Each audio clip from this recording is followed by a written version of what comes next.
Presented by Aishwarya Music Mathli.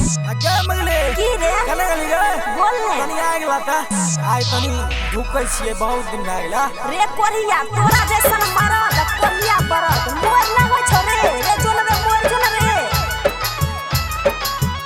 तोनी जी राजा की बौका जब मारे लगतो कोरिया ले तमा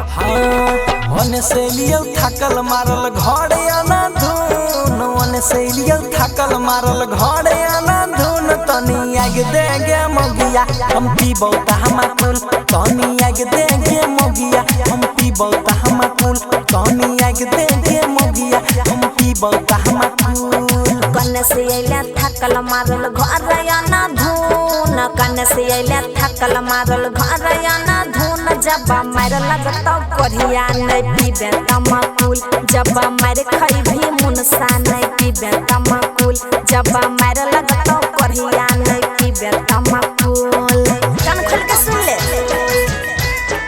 पीबो त हम कुल तनी जी राजा पीबो त हम जब मारे लगतो कोरिया नहीं पीबे तमाकुल गहरी के जो गहरी लियो चार बोतल तहारी फचर फचर बोहला बे कपार दे बुफारी सुनै छी ना सुधारी रे पीबे जब कोरिया रे कोई नहीं बचही तो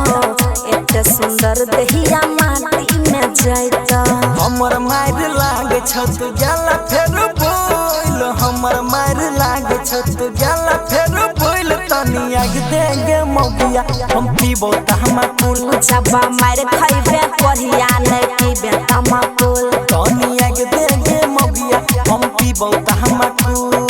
पीबो त हम कुल पीबो त हम कुल तनी जी राजा हम पीबो त हम